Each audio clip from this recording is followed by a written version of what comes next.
ಎಲ್ಲ ನೋವುಗಳಿಗೆ ಉತ್ತರ ಎನ್ನುವುದು ಸಿಗುವುದಿಲ್ಲ. ಕೆಲವು ನೋವುಗಳಿಗೆ ಸ್ವೀಕಾರವೇ ಔಷಧಿ ಆಗಿರುತ್ತದೆ. ಕಣ್ಣೀರು ದುರ್ಬಲತೆ ಅಲ್ಲವೇ ಅಲ್ಲ, ಅದು ಮನಸ್ಸು ಸ್ವಚ್ಛವಾಗುವಂತಹ ದಾರಿ ಆಗಿರುತ್ತದೆ. ಉದಾಹರಣೆಗೆ, ಮೋಡ ಮಳೆಯಾಗಿ ಕರಗಿದಂತೆ ಹೃದಯವು ಕೂಡ ಅತ್ತ ನಂತರವೇ ಹಗುರವಾಗುತ್ತದೆ. ಹಾಗಾಗಿ ಜೀವನದಲ್ಲಿ ಎಲ್ಲ ನೋವುಗಳಿಗೆ ಪರಿಹಾರ ದೊರೆಯಬೇಕು ಅನ್ನುವುದೇ ಆದರೆ ಹೃದಯ ಕರಗುವಂತೆ ನಾವು ಅತ್ತಬೇಕು. ಅತ್ತ ನಂತರವೇ ಮನಸ್ಸು ಎನ್ನುವುದು, ಹೃದಯ ಎನ್ನುವುದು ಹಗುರವಾಗುವುದಕ್ಕೆ ಸಾಧ್ಯವಾಗುವುದು. ಜೀವನ ಎನ್ನುವಂತಹ ಈ ಒಂದು ಪುಸ್ತಕದಲ್ಲಿ ಒಂದು ಪುಟ ಕೆಟ್ಟದ್ದಾಗಿ ಇದ್ದರೆ ಅದನ್ನು ಹರಿದು ಹಾಕಿ ಅಥವಾ ಮುಂದಿನ ಪುಟಕ್ಕೆ ಸಾಗಿ. ಅಷ್ಟಕ್ಕೆ ಇಡೀ ಪುಸ್ತಕವನ್ನೇ ಮುಚ್ಚುವುದಕ್ಕೆ ಹೋಗಲೇಬೇಡಿ. ಇದು ಎಂದಿಗೂ ಕೂಡ ಒಳ್ಳೆಯದಲ್ಲ. ದುಡ್ಡು ಬೇಡ, ದುಡಿದು ಬದುಕುವಂತಹ ಶಕ್ತಿಯನ್ನ ಕೊಡು ಭಗವಂತ ಶ್ರೀಕೃಷ್ಣ ಪರಮಾತ್ಮನೆ ಎಂದು ಬೇಡಿಕೊಳ್ಳಿ.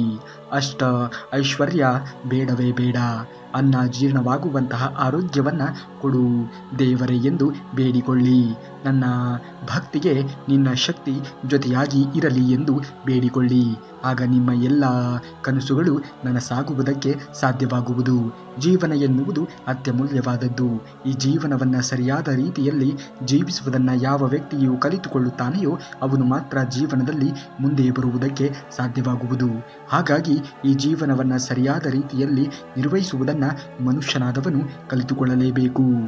ನೀವು ಬೆಳಗಿನ ಜಾವದಲ್ಲಿ 4 ಗಂಟೆಗೆ ಏಳುವುದರಿಂದ ನಿಮ್ಮ ಇಡೀ ಜೀವನ ಎನ್ನುವುದು ಬದಲಾವಣೆಯತ್ತ ಸಾಗುವುದು. ಈ ಒಂದು ಸಮಯದಲ್ಲಿ ನೀವು ಏನೇ ಕೆಲಸವನ್ನು ಮಾಡಿದರೂ ಕೂಡ ಸಂಪೂರ್ಣವಾಗಿ ಯಶಸ್ಸು ಎನ್ನುವುದು ನಿಮ್ಮದಾಗುವುದು. ಹಾಗಾಗಿ ಈ ಸಮಯದಲ್ಲಿ ಕೆಲಸೋನ್ಮುಖವಾಗುವುದನ್ನು ಮನುಷ್ಯನಾದವನು ಅರಿತುಕೊಳ್ಳಬೇಕು. ಆ ಒಂದು ಸಮಯದಲ್ಲಿ ಯಾರೂ ಕೂಡ ನಿಮ್ಮನ್ನು ಅಡ್ಡಿಪಡಿಸುವುದಕ್ಕೆ ಸಾಧ್ಯವೇ ಇಲ್ಲ. ನಿಮ್ಮ ಮನಸ್ಸು ಕೂಡ ಶಾಂತವಾಗಿ ಇರುವುದಕ್ಕೆ ಸಹಾಯವನ್ನು ಮಾಡುತ್ತದೆ. ಆ ಒಂದು ಸಮಯದಲ್ಲಿ ನಿಮ್ಮ ಎಲ್ಲ ಲಕ್ಷ್ಯಗಳು ನೀವು ಮಾಡುತ್ತಿರುವಂತಹ ಕೆಲಸದ ಮೇಲೆ ಕೇಂದ್ರೀಕರಿಸಿದಾಗ ಆ ಒಂದು ಕೆಲಸದಲ್ಲಿ ನೀವು ಯಶಸ್ಸನ್ನು ಸಾಧಿಸುವುದಕ್ಕೆ ಸಾಧ್ಯವಾದೀತು. ಯಶಸ್ಸಿನ ಜನ ಬೆಳಗ್ಗೆ ಬೇಗನೆ ಎದ್ದು ಕೆಲಸೋನ್ಮುಖವಾಗುವುದನ್ನು ನೋಡುತ್ತಾರೆ. ಹಾಗಾಗಿ ಬೆಳಗಿನ ಜಾವ ಬೇಗನೆ ಏಳುವುದರಿಂದ ನಿಮ್ಮ ಇಡೀ ಜೀವನ ಎನ್ನುವುದು ಬದಲಾವಣೆಯತ್ತ ಸಾಗುವುದು. ಕಡಿಮೆಯ ಒಂದು ಸಮಯದಲ್ಲಿ ಹೆಚ್ಚು ಕೆಲಸವನ್ನು ಮಾಡಿ ಮುಗಿಸುವುದಕ್ಕೆ ನಿಮಗೆ ಸಹಾಯವನ್ನು ಮಾಡುವುದು. ಇತರರಿಗಿಂತ ವಿಭಿನ್ನವಾಗಿರುವಂತಹ ಯೋಚನೆ ಎನ್ನುವುದು ನಿಮ್ಮಲ್ಲಿ ಬೆಳೆಯುವುದು. ಸಮಯದ ಲಾಭವನ್ನು ನೀವು ಪಡೆದುಕೊಳ್ಳಬಹುದು. ದಿನದ ಕಾರ್ಯಗಳಿಗೆ ಶುಭವಾಗುವಂತಹ ಒಂದು ಗಳಿಗೆ ಅದು ಆಗಿರುತ್ತದೆ. ತಾಳ್ಮೆ ಎಂಬ ಆಯುಧ, ಮೌನ ಎಂಬ ಕಿರೀಟ, ನಗು ಎನ್ನುವಂತಹ ಆಭರಣ ಇವುಗಳನ್ನು ಅನುಸರಿಸಿದವರಿಗೆ ಜೀವನದಲ್ಲಿ ಸೋಲೆ ಇಲ್ಲ. ಶುಭ ದಿನ ಎನ್ನುವುದು ನಿಮ್ಮದಾಗುತ್ತದೆ. ಹಾಗಾಗಿ ಜೀವನದಲ್ಲಿ ಎಂದಿಗೂ ಕೂಡ ನೀವು ಶುಭವಾಗಿ ಇರಬೇಕು ಅನ್ನುವುದೇ ಆದರೆ ಜೀವನದಲ್ಲಿ ತಾಳ್ಮೆಯನ್ನು ತೆಗೆದುಕೊಳ್ಳಬೇಕಾಗಿರುವುದು ಕೂಡ ಅಷ್ಟೇ ಮುಖ್ಯ. ಮೋಸ ಹೋದೆ ಎಂದು ದುಃಖ ಪಡುವುದಕ್ಕೆ ಹೋಗಲೇಬೇಡ. ಭಗವಂತನನ್ನು ನಂಬಿದವರಿಗೆ ಮೋಸವಾದರೆ, ಮೋಸ ಮಾಡಿದವರಿಗೆ ಮೋಸ ಮಾಡಲು ಭಗವಂತ ಯಾರನ್ನಾದರೂ ಒಬ್ಬರನ್ನ ಸೃಷ್ಟಿ ಮಾಡಿಯೇ ಇರುತ್ತಾನೆ ಎಂದು ನೀವು ನಂಬಬೇಕು. ಸಮಯ ಸಂದರ್ಭವನ್ನು ನೋಡಿಕೊಂಡು ಸತ್ಯವಾಗಿ ಸರಿಯಾದ ಪಾಠವನ್ನು ದೇವರು ಎಲ್ಲರಿಗೂ ಕಲಿಸುತ್ತಾನೆ. ಮರೆಯಬೇಕು ಅನಿಸಿದವರು ಕೂಡ ಮರೆಯುವ ವ್ಯಕ್ತಿ ಅಲ್ಲ. ನೀನೇ ಬೇಕು ಅನಿಸಿದರೂ ಕೂಡ ಸಿಗುವ ವ್ಯಕ್ತಿ ಅಲ್ಲ. ನಾನು ನಿನ್ನ ಜೊತೆ ಕಳೆದಿದ್ದ ಸ್ವಲ್ಪ ದಿನಗಳೇ ಆದರೂ ಕೂಡ ಮರೆಯುವಂತಹ ನೆನಪುಗಳು ಕೊಟ್ಟಿಲ್ಲ. ನೀನು ಜೀವನದಲ್ಲಿ ಏನೇ ಆದರೂ ಕೂಡ ತಲೆಯನ್ನು ಕೆಡಿಸಿಕೊಳ್ಳುವುದಕ್ಕೆ ಹೋಗಲೇಬೇಡಿ. ಎಲ್ಲವೂ ಕೂಡ ಒಂದಲ್ಲ ಒಂದು ಕಾರಣಕ್ಕಾಗಿಯೇ ನಡೆಯುತ್ತಿರುತ್ತದೆ ಎನ್ನುವುದನ್ನು ಮರೆಯಬೇಡಿ. ದಾನ ಮಾಡುವುದರಿಂದ ಹಣ ಹೋಗುತ್ತದೆ, ಲಕ್ಷ್ಮಿ ಅಲ್ಲವೇ ಅಲ್ಲ ಎಂದು ಶ್ರೀಕೃಷ್ಣ ಪರಮಾತ್ಮನು ಹೇಳುತ್ತಾನೆ. ಗಡಿಯಾರವನ್ನು ನಿಲ್ಲಿಸುವುದರಿಂದ ಗಡಿಯಾರ ಮಾತ್ರ ನಿಲ್ಲುತ್ತದೆ, ಆದರೆ ಸಮಯ ಎಂದಿಗೂ ಕೂಡ ನಿಲ್ಲುವುದಕ್ಕೆ ಸಾಧ್ಯವೇ ಇಲ್ಲ. ಸುಳ್ಳನ್ನು ಹೇಳುವುದರಿಂದ ಸತ್ಯವನ್ನು ಮುಚ್ಚಿ ಇಡುವುದಕ್ಕೆ ಸಾಧ್ಯವೇ ಇಲ್ಲ. ಸತ್ಯ ಎನ್ನುವುದು ಒಂದಲ್ಲ ಒಂದು ದಿನ ಹೊರಗೆ ಬರಲೇಬೇಕು. ಅದು ಭಯಂಕರವಾಗಿ ಇರುತ್ತದೆ. ಯಾವಾಗಲೂ ಕೂಡ ಧರ್ಮ, ನಿಷ್ಠೆ, ಪ್ರಾಮಾಣಿಕತೆಯ ದಾರಿಯಲ್ಲಿ ಸತ್ಯವನ್ನು ನುಡಿಯುತ್ತಾ ನಮ್ಮ ಜೀವನವನ್ನು ನಾವು ರೂಪಿಸಿಕೊಳ್ಳುವುದನ್ನು ನೋಡಬೇಕು. ಒಬ್ಬ ವ್ಯಕ್ತಿ ಒಂಟಿಯಾಗಿ ಇರುತ್ತಾನೆ ಅಂದರೆ ಅದು ಅಹಂಕಾರದಿಂದ ಅಲ್ಲವೇ ಅಲ್ಲ, ಎಲ್ಲ ಸಂಬಂಧಗಳ ನಂಬಿಕೆ ಪೆಟ್ಟು ತಿಂದಿದ್ದಾನೆ. ಅದಕ್ಕೆ ಒಂಟಿ ಆಗಿರುವುದಕ್ಕೆ ಆತನು ಪ್ರಯತ್ನವನ್ನು ಪಡುತ್ತಿದ್ದಾನೆ ಎಂದು ಅರ್ಥವಾಗುವುದು. ಮರೆಯಲಾಗದೇ ಇರುವಂತಹ ಕ್ಷಣಗಳನ್ನು ಜೀವನದಲ್ಲಿ ನೀವು ನೆನಪಿಸಿಕೊಳ್ಳುವುದಕ್ಕೆ ಹೋಗಲೇಬಾರದು. ಯಾವಾಗ ಮರೆಯಲಾಗದೇ ಇರುವಂತಹ ಕ್ಷಣಗಳನ್ನು ಜೀವನದಲ್ಲಿ ಮತ್ತೆ ಮತ್ತೆ ನೆನಪಿನಲ್ಲಿ ಮಾಡುತ್ತೀರಿಯೋ ಆಗ ನೀವು ಮತ್ತೆ ಮತ್ತೆ ಕುಗ್ಗಿ ಹೋಗುವಂತಹ ಪ್ರಸಂಗಗಳು ಉದ್ಭವ ಆಗಬಹುದು. ಯಾರನ್ನೂ ಕೂಡ ಅತಿಯಾಗಿ ತಲೆಗೆ ಹಚ್ಚಿಕೊಳ್ಳುವುದಕ್ಕೆ ಹೋಗಲೇಬೇಡಿ. ಸಮಯ ಸಂದರ್ಭಕ್ಕೆ ಅನುಗುಣವಾಗಿ ಮಾನವನ ನಿರ್ಲಕ್ಷ್ಯ ಎನ್ನುವುದು ಹೆಚ್ಚಾಗುವುದು. ಪ್ರಾಮಾಣಿಕರಿಗೆ ಕೋಪ ಎನ್ನುವುದು ಹೆಚ್ಚಾಗಿಯೇ ಬರುತ್ತದೆ. ಕುತಂತ್ರಗಳಿಗೆ ಕೋಪನೇ ಬರುವುದಿಲ್ಲ. ಏಕೆಂದರೆ ಅವರು ತಮ್ಮ ಕೋಪವನ್ನು ಪ್ರತಿ ತಂತ್ರಗಳಿಂದ ಶಪಥಗೊಳಿಸಿಕೊಂಡು ಬಿಡುತ್ತಾರೆ. ಹಾಗಾಗಿ ಜೀವನದಲ್ಲಿ ಯಾರು ಅತಿಯಾಗಿ ಪ್ರಾಮಾಣಿಕರಾಗಿ ಇರುತ್ತಾರೆಯೋ ಅವರಿಗೆ ಅತಿಯಾದ ಕೋಪ ಎನ್ನುವುದು ಬಂದೇ ಬರುತ್ತದೆ. ಜೀವನದಲ್ಲಿ ಯಾರಿಗೂ ಕೂಡ ತಲೆಯನ್ನು ಕೆಡಿಸಿಕೊಂಡು ನೀವು ನಿಮ್ಮ ಅಮೂಲ್ಯವಾಗಿರುವಂತಹ ಸಮಯವನ್ನು ವ್ಯರ್ಥ ಮಾಡಬೇಡಿ. ಅತಿಯಾದ ಸೌಂದರ್ಯದಿಂದ ಸೀತೆಯ ಅಪಹರಣವಾಗಿದ್ದು, ಅತಿಯಾದ ಅಹಂಕಾರದಿಂದ ರಾವಣನ ಮರಣವಾಗಿದ್ದು, ಅತಿಯಾದ ದಾನದಿಂದ ದಾನ ಮಾಡಿದ್ದರಿಂದ ರಾಜ ಬಲಿಯಾದನು, ಬಂಧನದಲ್ಲಿ ಇಡಬೇಕಾಯಿತು. ಆದ್ದರಿಂದ ಎಲ್ಲಿದ್ದಲ್ಲಿ ಅತಿರೇಕವನ್ನು ತೋರಬೇಡಿ. ಎಲ್ಲಿ ಅತಿರೇಕವನ್ನು ತೋರಬೇಕು, ಎಲ್ಲಿ ಅತಿರೇಕವನ್ನು ತೋರಬಾರದು ಎನ್ನುವುದು ನಿಮಗೆ ಬಿಟ್ಟಿದ್ದು. ಅದರಲ್ಲಿಯೂ ಕೂಡ ಈ ಪ್ರಸ್ತುತವಾಗಿರುವಂತಹ ಸಮಾಜದಲ್ಲಿ, ಪ್ರಸ್ತುತವಾಗಿರುವಂತಹ ಯುಗದಲ್ಲಿ ಯಾವ ರೀತಿಯಾಗಿ ನಾವು ಬದುಕನ್ನು ಕಟ್ಟಿಕೊಳ್ಳಬೇಕು, ಜನರೊಡನೆ ನಾವು ಯಾವ ರೀತಿಯಾಗಿ ಇರುವಂತಹ ಒಡನಾಟವನ್ನು ಹೊಂದಿರಬೇಕು ಅಥವಾ ಹೊಂದಬೇಕು ಎನ್ನುವುದು ನಿಮಗೆ ಬಿಟ್ಟಿದ್ದು. ಒಳ್ಳೆಯ ಜನರನ್ನು ಪರೀಕ್ಷೆ ಮಾಡುವುದಕ್ಕೆ ಹೋಗಲೇಬೇಡಿ. ಏಕೆಂದರೆ ಅವರಿಗೆ ನೋವಾದರೆ ಮಾತಿಗೆ ಮಾತು ಕೊಡುವುದಕ್ಕೆ ಹೋಗುವುದೇ ಇಲ್ಲ. ಅದರ ಬದಲಿಗೆ ನಿಮ್ಮ ಜೀವನದಿಂದಲೇ ಅವರು ಹೊರಗೆ ಹೋಗುವಂತಹ ಕೆಲಸವನ್ನು ಮಾಡಬಹುದು. ಒಂಟಿಯಾದರೂ ಕೂಡ ಕೊರಗದಿರು. ಅವರೇ ಬೇಕೆಂದು ಗೋಗರೆಯುವವರು, ಯಾರ ಹಿಂದೆಯೂ ಕೂಡ ಜಾರಿ ಬೀಳದಿರುವವರು, ನಾನೇ ಬೇಕು ಎನ್ನುವವರು ಬಂದೇ ಬರುತ್ತಾರೆ. ನಾವು ಬೇಡ ಅನ್ನುವವರು ದೂರವೇ ಇರುತ್ತಾರೆ. ಏಕೆಂದರೆ ಜೀವನದಲ್ಲಿ ಯಾರೂ ಕೂಡ ಯಾವುದೂ ಕೂಡ ಶಾಶ್ವತ ಅನ್ನುವುದು ಇಲ್ಲ ನೋಡಿ. ಯಾರು ಯಾವಾಗ ಹೇಗೆ ಬದಲಾಗುತ್ತಾರೆ ಎಂದು ಹೇಳುವುದಕ್ಕೆ ಅಸಾಧ್ಯ. ಹಾಗಾಗಿ ಯಾರ ಮೇಲೆಯೂ ಕೂಡ ಅತಿಯಾದ ನಿರೀಕ್ಷೆಗಳನ್ನು ಇಟ್ಟುಕೊಳ್ಳುವುದಕ್ಕೆ ಹೋಗಲೇಬೇಡಿ. ಏಕೆಂದರೆ ಮಾನವ ಜನ್ಮವಿದು. ಮಾನವನು ಯಾವಾಗ ಹೇಗೆ ಬದಲಾಗುತ್ತಾನೆ ಎನ್ನುವುದನ್ನು ಹೇಳುವುದಕ್ಕೆ ಸಾಧ್ಯವೇ ಇಲ್ಲ. ಈ ಜೀವನ ಎನ್ನುವಂತಹ ಪುಸ್ತಕದಲ್ಲಿ ಹಲವಾರು ಅಧ್ಯಾಯಗಳು ಇರುತ್ತವೆ. ಯಾವುದೋ ಒಂದು ಪುಟ ಮಾತ್ರ ಸರಿಯಿಲ್ಲ ಅಂದ ಕೂಡಲೇ ಎಲ್ಲ ಪುಸ್ತಕವೇ ಸರಿಯಿಲ್ಲ ಎಂದು ನಿರ್ಧಾರವನ್ನು ತೆಗೆದುಕೊಳ್ಳುವುದಕ್ಕೆ ಹೋಗಲೇಬಾರದು. ಹಾಗೆಯೇ ನಮ್ಮ ಈ ಒಂದು ಬದುಕೆಂಬ ಪುಸ್ತಕದಲ್ಲಿ ಯಾವುದೋ ಒಂದು ದಿನ ಅನ್ನುವಂತಹ ಒಂದೇ ಒಂದು ಪುಟ ಸರಿಯಾಗಿ ಇಲ್ಲದೆ ಇದ್ದಾಗ ನಮ್ಮ ಇಡೀ ಜೀವನವೇ ಸರಿಯಿಲ್ಲ ಎಂದು ಬೇಸರಗೊಂಡು ನಮ್ಮ ಜೀವನಕ್ಕೆ ಅಂತ್ಯವನ್ನು ಹಾಡಿಕೊಳ್ಳುವುದಕ್ಕೆ ಹೋಗಲೇಬಾರದು. ಆ ಪುಟವನ್ನು ಹರಿದು ಹಾಕಬೇಕು. ಅರ್ಥಾತ್ ಆ ದಿನವನ್ನು ಅಥವಾ ಆ ಒಂದು ಘಳಿಗೆಯನ್ನು ಮರೆತು ಬಿಟ್ಟು ಮುಂದೆ ಜೀವನವನ್ನು ನಿರ್ವಹಿಸುವುದನ್ನು ನೋಡಬೇಕು. ಮುಂದಿನ ಪುಟ ಎನ್ನುವುದು ನಿಮ್ಮ ಇಡೀ ಜೀವನಕ್ಕೆ ಆದರ್ಶವನ್ನು ಕೊಡುವಂತಹ ಪುಟ ಆಗಿರಬಹುದು ಅಲ್ಲವೇ? ಹಾಗಾಗಿ ಜೀವನದಲ್ಲಿ ಎಂದಿಗೂ ಕೂಡ ಆತುರದವನ್ನು ನಿರ್ಧಾರವನ್ನು ತೆಗೆದುಕೊಳ್ಳುವುದಕ್ಕೆ ಮನುಷ್ಯನಾದವನು ಹೋಗಲೇಬಾರದು. ಎಲ್ಲರಿಗೂ ಕೂಡ ಬೇಕಾಗುವಂತಹ ಹಣ್ಣು ಕೈ ಸೇರುತ್ತದೆ. ಬೇಡವಾದಂತಹ ಬೀಜ ಭೂಮಿಗೆ ಸೇರುತ್ತದೆ. ಬೇಡವಾದ ಬೀಜದೊಳಗೆ ಸಾವಿರಾರು ಹಣ್ಣನ್ನು ಬಿಡುವಂತಹ ಕಾಲ ಬಂದೇ ಬರುತ್ತದೆ. ತಿರಸ್ಕರಿಸಿದವರ ಮುಂದೆಯೇ ನೀವು ಬೆಳೆದು ನಿಲ್ಲಬೇಕು. ಯಾವ ರೀತಿಯಾಗಿ ಬೆಳೆಯಬೇಕು ಅಂದರೆ, ತಿರಸ್ಕರಿಸಿದವರೇ ಒಂದಲ್ಲ ಒಂದು ದಿನ ನಿಮ್ಮನ್ನು ಕರೆದು ಪುರಸ್ಕರಿಸುವಂತಹ ಕಾಲವೂ ಕೂಡ ಬರಬೇಕು. ಆ ರೀತಿಯಾಗಿ ನೀವು ಬೆಳೆದು ನಿಲ್ಲಬೇಕು. ಕಾಲ ಎನ್ನುವುದು ಬದಲಾಗುತ್ತಲೇ ಇರುತ್ತದೆ. ಆ ಕಾಲಕ್ಕೆ ತಕ್ಕಂತೆ ನಾವು ಕೂಡ ಜೀವನದಲ್ಲಿ ಬದಲಾವಣೆಯನ್ನು ಮಾಡಿಕೊಳ್ಳುವುದನ್ನು ಕಲಿಯಲೇಬೇಕು. ಬೆಟ್ಟದಷ್ಟು ಆಸೆಗಳನ್ನು ನೀವು ಹೊಂದಿರುವುದು ಮುಖ್ಯವಲ್ಲ. ಆ ಬೆಟ್ಟದಷ್ಟು ಆಸೆಯನ್ನು ಹೊಂದಿರುವಂತಹ ಆಸೆಗೆ ಈಡೇರಿಸಿಕೊಳ್ಳಬೇಕು ಅನ್ನುವುದೇ ಆದರೆ ನೀವು ಎಷ್ಟು ಪ್ರಮಾಣದಲ್ಲಿ ಶ್ರಮವನ್ನು ಪಡುತ್ತಿದ್ದೀರಾ ಎನ್ನುವುದು ತುಂಬಾ ಮುಖ್ಯವಾಗುತ್ತದೆ. ಹಾಗಾಗಿ ನೀವು ಶ್ರಮ ಪಡುವುದರಲ್ಲಿಯೇ ನಿಮ್ಮ ಯಶಸ್ಸನ್ನು ಕಾಣಬೇಕು. ಅತಿಯಾದ ನಂಬಿಕೆ ಕೂಡ ಅಪಾಯಕಾರಿ. ಏಕೆಂದರೆ ಜೀವನದಲ್ಲಿ ಅತಿಯಾಗಿ ಯಾವುದು ಇರುತ್ತದೆಯೋ ಅಲ್ಲಿಯೇ ಅತಿಯಾದ ನೋವು ಎನ್ನುವುದು ಕಟ್ಟಿರುತ್ತದೆ. ಎಲ್ಲರೂ ನಿಮ್ಮ ರಹಸ್ಯವನ್ನು ತಿಳಿದುಕೊಳ್ಳುತ್ತಾರೆ. ಎಲ್ಲರಿಗೂ ನಿಮ್ಮ ರಹಸ್ಯವನ್ನು ತಿಳಿಸುವುದಕ್ಕೆ ಹೋಗಲೇಬೇಡಿ. ಬುದ್ಧಿವಂತನು ಮಾತಿಗಿಂತ ಮೌನಕ್ಕೆ ಹೆಚ್ಚು ಬೆಲೆಯನ್ನು ಕೊಡುತ್ತಾನೆ. ನೀವು ಜೀವನದಲ್ಲಿ ಎಲ್ಲವನ್ನ ಬೇರೆಯವರ ಎದುರಿಗೆ ತೆರೆದು ಇಟ್ಟಾಗ ಜೀವನ ಎನ್ನುವುದು ನಿಮ್ಮದು ಹಾಳಾಗುವುದಕ್ಕೆ ಶುರುವಾಗುವುದು. ಏಕೆಂದರೆ ಕೇಳಿಸಿಕೊಂಡವರು ಯಾವಾಗ ಹೇಗೆ ಬದಲಾಗುತ್ತಾರೆ ಎಂದು ಹೇಳುವುದಕ್ಕೆ ಅಸಾಧ್ಯ ನೋಡಿ. ಸಮಯವನ್ನು ಹಾಳು ಮಾಡದೇ ಇರು. ಹಣವನ್ನು ಕಳೆದುಕೊಳ್ಳುತ್ತಾನೆ. ಸಮಯಕ್ಕೆ ಬೆಲೆ ಕೊಟ್ಟವನು ಹಣಕ್ಕೆ ಸಂಪತ್ತಿಗೆ ಹತ್ತಿರವಾಗುತ್ತಾನೆ. ಜೀವನದಲ್ಲಿ ನಮ್ಮ ಹಣವನ್ನು ನಾವು ಸಂಪಾದನೆ ಮಾಡಿಕೊಳ್ಳಬೇಕು ಅಥವಾ ಸಂಪತ್ತನ್ನು ಸಂಪಾದನೆ ಮಾಡಿಕೊಳ್ಳಬೇಕು ಅನ್ನುವುದೇ ಆದರೆ ಸಮಯವನ್ನು ಸರಿಯಾದ ರೀತಿಯಲ್ಲಿ ನಿರ್ವಹಿಸುವುದನ್ನು ಬಳಸಿಕೊಳ್ಳುವುದನ್ನು ಮನುಷ್ಯನಾದವನು ಕಲಿತುಕೊಳ್ಳಲೇಬೇಕು. ಒಂದು ಪರಿಸ್ಥಿತಿಗೆ ಭಯ ಪಡುವುದಕ್ಕೆ ಹೋಗಲೇಬೇಡಿ. ಎಂತಹ ಪರಿಸ್ಥಿತಿ ಜೀವನದಲ್ಲಿ ಉದ್ಭವ ಆದರೂ ಕೂಡ ಆ ಎಲ್ಲ ಪರಿಸ್ಥಿತಿಗಳನ್ನು ಸಮಾನ ಒಂದು ಮನಸ್ಥಿತಿಯಿಂದ ಸ್ವೀಕರಿಸುವುದನ್ನು ಕಲಿತುಕೊಳ್ಳಿ. ಇವತ್ತಿನ ದಿನ ಒಳ್ಳೆಯ ದಿನವೂ ಕೂಡ ಆಗಿರಬಹುದು, ನಾಳೆಯ ದಿನ ಕೆಟ್ಟ ದಿನವೇ ಆಗಿರಬಹುದು. ಆ ಕೆಟ್ಟ ದಿನವನ್ನು ಮರೆತು ಒಳ್ಳೆಯ ದಿನದ ಕಡೆಗೆ ನೀವು ಗಮನವನ್ನು ಕೊಡಬೇಕು. ಅದನ್ನು ಹೊರತುಪಡಿಸಿ ಬೇರೆ ಯಾವುದೋ ಒಂದು ಮಾರ್ಗದಲ್ಲಿ ನೀವು ಕೆಟ್ಟತನವನ್ನು ಅಥವಾ ಕೆಟ್ಟ ದಿನವನ್ನು ಮತ್ತೆ ಪುನಃ ಜೀವನದಲ್ಲಿ ನೆನಪಿಸಿಕೊಳ್ಳುವುದರಿಂದ ಮುಂದೆ ಆಗಬೇಕಾಗಿರುವಂತಹ ಅಥವಾ ಮುಂದೆ ಬರುವಂತಹ ದಿನವನ್ನು ಸರಿಯಾದ ರೀತಿಯಲ್ಲಿ ನೀವು ಜೀವಿಸುವುದಕ್ಕೆ ನಿಮಗೆ ಅಸಾಧ್ಯವಾದೀತು. ಜೀವನದಲ್ಲಿ ಆಗುವುದೆಲ್ಲ ಒಳ್ಳೆಯದೇ, ಹಾಗಂತ ನೀವು ಏನೂ ಮಾಡದೆ ಕುಳಿತುಕೊಂಡರೆ ಖಂಡಿತವಾಗಿಯೂ ಕೂಡ ಏನೂ ಆಗುವುದಕ್ಕೆ ಸಾಧ್ಯವೇ ಇಲ್ಲ. ಹಾಗಾಗಿ ಜೀವನದಲ್ಲಿ ಎಲ್ಲವನ್ನ ನಿರ್ವಹಿಸಬೇಕು.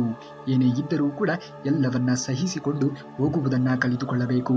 ಅಂದಾಗಲೇ ಜೀವನವನ್ನು ಸರಿಯಾದ ರೀತಿಯಲ್ಲಿ ನಿರ್ವಹಿಸುವುದಕ್ಕೆ ಸಾಧ್ಯವಾಗುವುದು.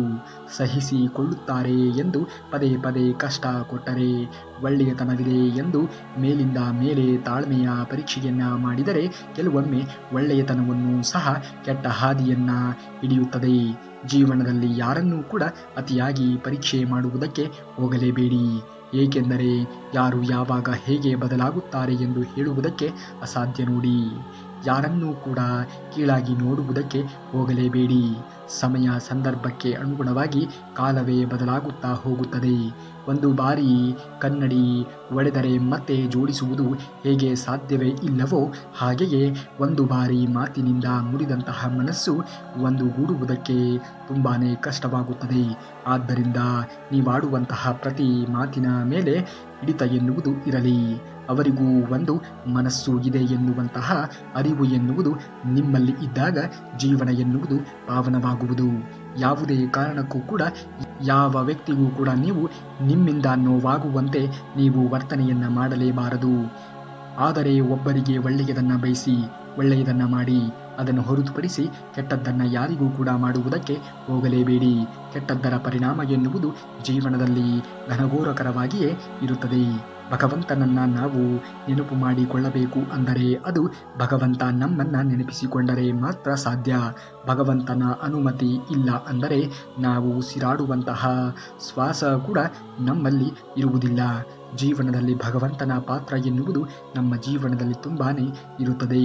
ಜೀವನದಲ್ಲಿ ನಾವು ಯಶಸ್ಸನ್ನು ಕಾಣಬೇಕು ಅನ್ನುವುದೇ ಆದರೆ ಮೊದಲು ಬೇಗನೆ ಹೇಳುವುದನ್ನು ಕಲಿತುಕೊಳ್ಳಿ. ಸುಳ್ಳು ಹೇಳುವುದನ್ನು ಬಿಟ್ಟು ಬಿಡಿ. ನಿಜ ಹೇಳುವುದನ್ನು ಕಲಿತುಕೊಳ್ಳಿ. ಧರ್ಮಯುತವಾಗಿರುವಂತಹ ದಾರಿಯಲ್ಲಿ ನಡೆಯುವುದನ್ನು ಕಲಿತುಕೊಳ್ಳಿ. ಧರ್ಮ ಯಾವಾಗಲೂ ಕೂಡ ಗೆಲುವನ್ನು ಸಾಧಿಸಬೇಕು. ಆ ರೀತಿಯಾಗಿ ನೋಡಿಕೊಳ್ಳಿ. ಸುಳ್ಳು ನಗುತ್ತಿರುವಾಗ ಸತ್ಯ ಅಳುತ್ತಿರಬಹುದು, ಆದರೆ ಸತ್ಯ ನಕ್ಕಾಗ ಸುಳ್ಳು ಸತ್ತೇ ಹೋಗಿರುತ್ತದೆ ಎನ್ನುವುದನ್ನು ಮರೆಯಬೇಡಿ. ನಿಮ್ಮ ಜೀವನ ಎನ್ನುವುದೇ ಹಾಗೆ. ಯಾವತ್ತಿಗೂ ಕೂಡ ಸುಳ್ಳಿನ ಬಲಿಗೆ ಒಳಗಾಗಬೇಡಿ. ಸುಳ್ಳು ಎನ್ನುವುದು ನರಕದ ರೀತಿಯಲ್ಲಿ ಇರುತ್ತದೆ. ದುಡ್ಡು ಬೇಡ, ದುಡಿದು ಬದುಕುವಂತಹ ಶಕ್ತಿಯನ್ನು ದೇವರು ಕರುಣಿಸು ಎಂದು ನೀವು ಬೇಡಿಕೊಳ್ಳಬೇಕು. ಅಂದಾಗ ಮಾತ್ರ ನಿಮಗೆ ಆ ಶಕ್ತಿ ಬರುವುದಕ್ಕೆ ಸಾಧ್ಯವಾಗುವುದು. ಜೀವನದಲ್ಲಿ ಏನೇ ಒಂದು ಸಮಸ್ಯೆಗಳು ಉದ್ಭವ ಆದರೂ ಕೂಡ ಆ ಎಲ್ಲ ಸಮಸ್ಯೆಗಳನ್ನು ಮೆಟ್ಟಿ ನಡೆಯುತ್ತೇನೆ ಎನ್ನುವಂತಹ ಆ ಒಂದು ಮನಸ್ಸು, ಆ ಒಂದು ಆತ್ಮಸಾಕ್ಷಿ ಎನ್ನುವುದು, ಆ ಒಂದು ಧೈರ್ಯ ಎನ್ನುವುದು ನಿಮ್ಮಲ್ಲಿ ಅಡಕವಾಗಿ ಇದ್ದಾಗ, ನಿಮ್ಮಲ್ಲಿ ಆ ಒಂದು ಧೈರ್ಯ ಬಂದಾಗ ಮಾತ್ರ ಬದುಕನ್ನು ನೀವು ಏನೇ ಬಂದರೂ ಕೂಡ ಮೆಟ್ಟಿ ನಡೆಯುವುದಕ್ಕೆ ಸಾಧ್ಯವಾದೀತು. ಮಾತನಾಡಿದಂತೆ ಜೀವಿಸುವುದಕ್ಕೆ ಯಾರಿಗೂ ಕೂಡ ಸಾಧ್ಯವೇ ಆಗುವುದಿಲ್ಲ. ಬರೆದಿಟ್ಟಂತೆ ಬದುಕಲು ಆಗುವುದೇ ಇಲ್ಲ. ನಮ್ಮಿಂದ ಬೇರೆಯವರಿಗೆ ತೊಂದರೆ ಆಗದಂತೆ ಬದುಕಿದರೆ ಅದೇ ಸಂತೃಪ್ತಿಯ ಬದುಕು ಎನ್ನುವುದು ಆಗುವುದು. ಜೀವನದಲ್ಲಿ ಎಲ್ಲವೂ ಕೂಡ ನಡೆಯುತ್ತಲೇ ಇರುತ್ತದೆ. ಅತಿಯಾಗಿ ಯೋಚನೆಯನ್ನು ಮಾಡುವುದು, ಅತಿಯಾಗಿ ಪ್ರೀತಿ ಕಾಳಜಿಯನ್ನು ಮಾಡುವುದು, ಅತಿಯಾಗಿ ಎಲ್ಲರನ್ನ ನಂಬುವುದು, ಕೊನೆಗೆ ಅತಿಯಾಗಿ ನೋವನ್ನು ಅನುಭವಿಸುವುದು. ಜೀವನದಲ್ಲಿ ಅತಿಯಾಗಿ ಯಾವುದನ್ನು ಕೂಡ ಮಾಡುವುದಕ್ಕೆ ಹೋಗಲೇಬೇಡಿ. ಅತಿಯಾಗಿ ಇರುವುದರಲ್ಲಿಯೇ ಅತಿಯಾದಂತಹ ನೋವು ಎನ್ನುವುದು ಅಡಕವಾಗಿರುತ್ತದೆ. ಈ ಸತ್ಯವನ್ನು ಅರಿತು ಜೀವನವನ್ನು ನಿರ್ವಹಿಸಿ. ಅವಶ್ಯಕತೆ ಎಲ್ಲರಿಗೂ ಕೂಡ ಇರುತ್ತದೆ, ಆದರೆ ಅವಶ್ಯಕತೆಗಳಿಗೆ ತಕ್ಕಂತೆ ಯಾರನ್ನೂ ಕೂಡ ಹೇಗೆ ಉಪಯೋಗಿಸಿಕೊಳ್ಳುವಂತಹ ಆ ಒಂದು ಚಾಕಚಕ್ಯತೆ ನಿಮ್ಮಲ್ಲಿ ಬರಬೇಕು. ಜೀವನ ಎನ್ನುವುದು ಯಾರನ್ನೂ ಕೂಡ ಅವಶ್ಯಕತೆಗಳಿಗೆ ತಕ್ಕಂತೆ ಬಳಸಿಕೊಳ್ಳುವುದಕ್ಕೆ ಹೋಗಲೇಬೇಡಿ ಎಂದು ನಮಗೆ ಒಂದಲ್ಲ ಒಂದು ದಿನ ಕಲಿಸುತ್ತದೆ. ಜೀವನ ಎನ್ನುವುದು ಅತ್ಯಮೂಲ್ಯವಾದದ್ದು. ಈ ಜೀವನದಲ್ಲಿ ನೀವು ಸರಿಯಾದ ರೀತಿಯಲ್ಲಿ ಜೀವನವನ್ನು ನಿರ್ವಹಿಸಿದ್ದೇ ಆದರೆ ಜೀವನದಲ್ಲಿ ಎಲ್ಲವನ್ನೂ ಕೂಡ ನೀವು ತಿಳಿದುಕೊಳ್ಳಬಹುದು. ಈ ಜೀವನವೇ ಅತ್ಯಮೂಲ್ಯವಾದದ್ದು. ಎಲ್ಲ ಪ್ರಾಣಿ ಪಕ್ಷಿಗಳಿಗೂ ಕೂಡ ನಮ್ಮಂತಹ ಮಾನವನಂತಹ ಜೀವನ ಎನ್ನುವುದು ಸಿಗುವುದಕ್ಕೆ ಸಾಧ್ಯವೇ ಇಲ್ಲ. ಇಂತಹ ಜೀವನವನ್ನು ಪಡೆದಂತಹ ನಾವುಗಳು ಏಕೆ ಅನ್ಯರ ಕೆಡಕನ್ನು ಬಯಸುತ್ತೇವೆ? ಅನ್ಯರ ಏಳಿಗೆಯನ್ನು ಏಕೆ ಬಯಸುವುದೇ ಇಲ್ಲ? ನಾವು ಏಕೆ ಹೀಗೆ ಬದುಕುತ್ತಿದ್ದೇವೆ? ಬೇರೆಯವರನ್ನು ತುಳಿಯುವುದಕ್ಕೆ ನೋಡುತ್ತೇವೆ ಎನ್ನುವಂತಹ ಒಂದು ಚಿಂತನೆಗಳನ್ನು ಮಾಡಿದಾಗ ನಮ್ಮ ಮನಸ್ಸು ಎನ್ನುವುದು ಮಿಡಿಯುವುದಕ್ಕೆ ಸಾಧ್ಯವಾದೀತು. ಏನಿಲ್ಲ ಎನ್ನುವಂತಹ 3 ಪದದ ಹಿಂದೆ ವರ್ಣಿಸಲು ಆಗದೇ ಇರುವಷ್ಟು ನೋವು, ಸಂಕಟ ಅಡಗಿರುತ್ತದೆ. ಹೇಳಿಕೊಳ್ಳಲು ಸಮಯ ಕೊಟ್ಟು ಕೇಳಿಸಿಕೊಳ್ಳುವವರಿಗಿಂತ ಸಮಯ ಬಂದಾಗ ಹೀಯಾಳಿಸಿದ ವ್ಯಕ್ತಿತ್ವ ಬೇಕಾಗುತ್ತದೆ. ಖಂಡಿತವಾಗಿಯೂ ಕೂಡ ಯಾರನ್ನೂ ಕೂಡ ಹೀಯಾಳಿಸುವುದಕ್ಕೆ ಹೋಗಲೇಬೇಡಿ. ನೀನು ಇಂದು ಬೇರೆಯವರ ಕಣ್ಣುಗಳಲ್ಲಿ ನೀರನ್ನು ತರಿಸಿದರೆ ಖಂಡಿತವಾಗಿಯೂ ಕೂಡ ನಿನ್ನ ನಾಳೆ ವಿಳಾಸವನ್ನು ಹುಡುಕಿಕೊಂಡು ಬಂದೇ ಬರುತ್ತದೆ. ನಿನಗೂ ಕೂಡ ಆ ಒಂದು ಶಿಕ್ಷೆ ಎನ್ನುವುದು ತಪ್ಪಿದ್ದಲ್ಲ. ಈ ಸತ್ಯವನ್ನು ಅರಿತು ಜೀವನವನ್ನು ನಿರ್ವಹಿಸಿ. ನಿನ್ನ ಕಣ್ಣೀರಿನಲ್ಲಿ ಅಡಕವಾಗಿರುವಂತಹ ಪ್ರಾರ್ಥನೆಗಳು, ಪದಗಳು ಇಲ್ಲದೇ ಇದ್ದರೂ ಕೂಡ ನೀನು ಜೀವನದಲ್ಲಿ ದೇವರ ಕೃಪೆಗೆ ಪಾತ್ರನಾಗುತ್ತೀಯ. ದೇವರು ಎನ್ನುವವನು ಎಲ್ಲವನ್ನ ಗಮನಿಸುತ್ತಾನೆ. ನಿನ್ನ ಜೀವನವೇ ಅತ್ಯಮೂಲ್ಯವಾದದ್ದು. ಪದೇ ಪದೇ ಮನೆಯಲ್ಲಿ ಜಗಳ, ಹಣದ ಸಮಸ್ಯೆ ಇದ್ದರೆ ತಪ್ಪದೇ ತಕ್ಷಣ ಮನೆಗೆ ಅಥವಾ ಮನೆಯಲ್ಲಿ ಇರುವಂತಹ ಎಲ್ಲ ಸದಸ್ಯರಿಗೆ ದೃಷ್ಟಿಯನ್ನು ತೆಗೆಯಬೇಕು ಎಂದು ಹೇಳುತ್ತಾರೆ. ಆದರೆ ಜೀವನದಲ್ಲಿ ನೀವು ಮಾಡುತ್ತಿರುವಂತಹ ಕೆಲಸವನ್ನು ಬದಲಿಸಬೇಕು. ನೀವು ಯೋಚನೆ ಮಾಡುತ್ತಿರುವಂತಹ ರೀತಿಯನ್ನು ಬದಲಿಸಿಕೊಳ್ಳಬೇಕು. ಯಾರನ್ನೂ ಕೂಡ ಜೀವನದಲ್ಲಿ ಅತಿಯಾಗಿ ನಂಬುವುದಕ್ಕೆ ಹೋಗಲೇಬಾರದು. ಈ ಕ್ಷಣ, ಈ ಸಮಯವನ್ನು ಸರಿಯಾದ ರೀತಿಯಲ್ಲಿ ಸದುಪಯೋಗ ಮಾಡಿಕೊಳ್ಳುವುದನ್ನು ಕಲಿಯಬೇಕು. ನಾಳೆ ಮಾಡಿದ್ದರಾಯಿತು, ನಾಡಿದ್ದು ಮಾಡಿದ್ದರಾಯಿತು, ಅಥವಾ ನಾವು ಜೀವನದಲ್ಲಿ ಇಂತಹ ಒಂದು ಸಂದರ್ಭಗಳಲ್ಲಿ ನಾವು ಕೆಟ್ಟದ್ದನ್ನು ಅನುಭವಿಸುತ್ತಾ ಇದ್ದೇವೆ, ನಮ್ಮ ಜೀವನವೇ ಮುಗಿದು ಹೋಯಿತು ಎಂದು ಎಂದಿಗೂ ಕೂಡ ಯೋಚನೆಗಳನ್ನು ಮಾಡುವುದಕ್ಕೆ ಹೋಗಲೇಬಾರದು. ಏನೇ ಆಗಿದ್ದರೂ ಕೂಡ ಎಲ್ಲವೂ ನಮ್ಮ ಒಳಿತಿಗಾಗಿಯೇ ಆಗುತ್ತಿದೆ ಎಂದು ಭಾವಿಸುತ್ತಾ ಜೀವನದಲ್ಲಿ ಮುಂದೆ ಒರೆಯುವುದನ್ನು ನೋಡಬೇಕು. ಅಂದಾಗ ಮಾತ್ರ ಜೀವನದಲ್ಲಿ ನೀವು ಮುಂದೆ ಬರುವುದಕ್ಕೆ ಸಾಧ್ಯವಾದೀತು. ಜೀವನ ಎನ್ನುವುದು ಅತ್ಯಮೂಲ್ಯವಾದದ್ದು. ನಾವು ಯೋಚನೆ ಮಾಡುವಂತಹ ರೀತಿಯೇ ನಮ್ಮ ಜೀವನಕ್ಕೆ ಬುನಾದಿ ಆಗಿರುತ್ತದೆ. ಹಾಗಾಗಿ ಯೋಚನೆ ಮಾಡುವುದೇ ಆದರೆ ಒಳ್ಳೆಯ ಯೋಚನೆಗಳನ್ನು ಮಾಡಿ. ಆ ಒಂದೇ ಒಂದು ಯೋಚನೆ ಎನ್ನುವುದು ನಿಮ್ಮ ಇಡೀ ಜೀವನವನ್ನೇ ಬದಲಿಸಬೇಕು. ಆ ರೀತಿಯಾಗಿರುವಂತಹ ಯೋಚನೆಯನ್ನು ನೀವು ಮಾಡಬೇಕು. ಹಿಂದೆ ಜನರು ಏನೇ ಆಗಿದ್ದರೂ ಕೂಡ ಮತ್ತೆ ಮುಂದೆಯ ಜೀವನದ ಬಗ್ಗೆ ಯೋಚನೆಗಳನ್ನು ಮಾಡುವುದಕ್ಕೆ ತೊಡಗಬೇಕು. ಹಿಂದೆ ಆಗಿರುವುದರ ಬಗ್ಗೆ ಮತ್ತೆ ಯೋಚನೆಗಳನ್ನು ಮಾಡಿದರೆ ಇಂದಿನ ದಿನವನ್ನು ನೀವು ಸರಿಯಾದ ರೀತಿಯಲ್ಲಿ ಜೀವಿಸುವುದಕ್ಕೆ ಅಸಾಧ್ಯವೇ ಆದೀತು. ಒಂದೇ ಒಂದು ಸುವಾಸನೆಯ ಹೂವಿನ ಮರದಿಂದ ಇಡೀ ಅರಣ್ಯವು ಪರಿಮಳಯುತವಾಗಿ ಇರುತ್ತದೆ. ಸದ್ಗುಣಶೀಲ ಮಗನ ಜನನದಿಂದ ಕುಟುಂಬವು ಪರಿಶುದ್ಧವಾಗಿ ಇರುತ್ತದೆ. ಜೀವನದಲ್ಲಿ ಯಾವುದನ್ನು ಕೂಡ ನೀವು ತಲೆಗೆ ಹಚ್ಚಿಕೊಳ್ಳುವುದಕ್ಕೆ ಹೋಗಲೇಬಾರದು. ಜೀವನ ಅನಿರೀಕ್ಷಿತವಾದದ್ದು. ಯಾವುದೇ ಸಮಯ ಎನ್ನುವುದು ನಮ್ಮ ಜೀವನದಲ್ಲಿ ಹೇಗೆ ಬಂದರೂ ಕೂಡ ಅದನ್ನು ನಗುಮುಖದಿಂದ ಸ್ವೀಕರಿಸುವುದನ್ನು ಕಲಿತುಕೊಳ್ಳಿ. ನನಗೆ ಎಷ್ಟೇ ಕಷ್ಟ ಇರಲಿ, ಎಷ್ಟೇ ನೋವೇ ಇರಲಿ, ನನ್ನ ಮಕ್ಕಳ ಆಸೆ ಪೂರೈಸಿ ಅವರ ಮುಖದಲ್ಲಿ ಸಂತೋಷವನ್ನು ನೋಡಿ ತನ್ನಲ್ಲಿ ಇರುವಂತಹ ನೋವನ್ನು ಮರೆಯುವನೇ ತಂದೆ. ಅಂತಹ ತಂದೆ ತಾಯಿಗಳನ್ನು ನೀವು ಜೀವನದಲ್ಲಿ ತುಂಬ ಚೆನ್ನಾಗಿ ನೋಡಿಕೊಂಡಾಗ ನೀವು ಯಾವ ದೇವರಲ್ಲಿ ಪ್ರಾರ್ಥನೆಯನ್ನು ಸಲ್ಲಿಸಿದರೂ ಕೂಡ ಫಲಿಸದೇ ಇರುವಂತಹ ಒಂದು ನಿಮ್ಮ ಕೆಲಸವು ಖಂಡಿತವಾಗಿಯೂ ಕೂಡ ಆಗುತ್ತದೆ. ನಿಮ್ಮ ಕಣ್ಣಿಗೆ ಕಾಣುವಂತಹ ನಿಜವಾದ ದೇವರು ಯಾರಾದರೂ ಇದ್ದರೆ ಅದು ನಿಮ್ಮ ತಂದೆ ತಾಯಿಗಳೇ ಆಗಿರುತ್ತಾರೆ ಎನ್ನುವುದನ್ನು ಮರೆಯಬೇಡಿ. ಮೋಸ ಮಾಡಿ ಗೆದ್ದವನು ಉದ್ಧಾರ ಆಗಿರುವಂತಹ ಇತಿಹಾಸವೇ ಇಲ್ಲ, ಚರಿತ್ರೆಯೇ ಇಲ್ಲ. ನ್ಯಾಯದಿಂದ ನಡೆದವನು ಸೋತಿರುವಂತಹ ಇತಿಹಾಸವೇ ಇಲ್ಲ. ಮೋಸವಾಗಲಿ ಸತ್ಯವೇ ಆಗಲಿ ಅದಕ್ಕೆ ಕಾಲವೇ ಸರಿಯಾದ ಉತ್ತರವನ್ನು ಕೊಡುತ್ತದೆ. ಖಂಡಿತವಾಗಿಯೂ ಕೂಡ ನೀವು ಜೀವನದಲ್ಲಿ ಮುಂದೆ ಬರಬೇಕು ಅನ್ನುವುದೇ ಆದರೆ ಜೀವನದಲ್ಲಿ ಸರಿಯಾದ ರೀತಿಯಲ್ಲಿ ಯೋಚನೆಯನ್ನು ಮಾಡುವುದನ್ನು ನೋಡಬೇಕು. ಬಾಡಿದ ಹೂವು ಮತ್ತೆ ಅರಳುವುದು ಎನ್ನುವುದು ಬೇಡವೇ ಬೇಡ. ಸೋತ ಮನಸ್ಸು ಎಂದಿಗೂ ಕೂಡ ಎದ್ದು ನಿಲ್ಲದು ಅನ್ನಬೇಡ. ಗಾಳಿ ಬೀಸಿದಾಗ ಮರ ಬಾಗುವುದು ಸಹಜ, ನೋವು ಬಂದಾಗ ಕಣ್ಣು ಒದ್ದೆಯಾಗುವುದು ಸಹಜ. ಜೀವನದಲ್ಲಿ ನೀವು ಎಂದಿಗೂ ಕೂಡ ಎಲ್ಲ ಪರಿಸ್ಥಿತಿಗಳನ್ನು ಸ್ವೀಕರಿಸುವುದನ್ನು ಕಲಿಯಲೇಬೇಕು. ಅಂದಾಗ ಮಾತ್ರ ಜೀವನದಲ್ಲಿ ನೀವು ಮುಂದೆ ಬರುವುದಕ್ಕೆ ಸಾಧ್ಯವಾದೀತು. ಈ ಕೃಷ್ಣ ಪರಮಾತ್ಮನ ವಚನಾಮೃತ ತಪ್ಪದೇ ನಿಮಗೆ ಇಷ್ಟವಾಗಿದ್ದರೆ ಒಂದೇ ಒಂದು ನಮ್ಮ ಪ್ರಯತ್ನಕ್ಕೆ ಲೈಕನ್ನು ಮಾಡಿ ಹಾಗೂ ಈ ವಿಡಿಯೋಗೆ ಒಂದು ಹೈಪನ್ನು ಮಾಡಿ ತಪ್ಪದೇ ನಮ್ಮ ಚಾನಲ್ನ ಸಬ್ಸ್ಕ್ರೈಬ್ ಮಾಡ್ಕೊಳ್ಳಿ ಅಂತೇಳಿ ಕೇಳ್ತಾ ನಾಳೆಯ ಶ್ರೀಕೃಷ್ಣ ಪರಮಾತ್ಮನ ವಚನಾಮೃತದೊಂದಿಗೆ ಮತ್ತೆ ನಿಮ್ಮ ಮುಂದೆ ಬರುವವರೆಗೂ ಧನ್ಯವಾದ. ಕರುನಾಡಿಗೆ.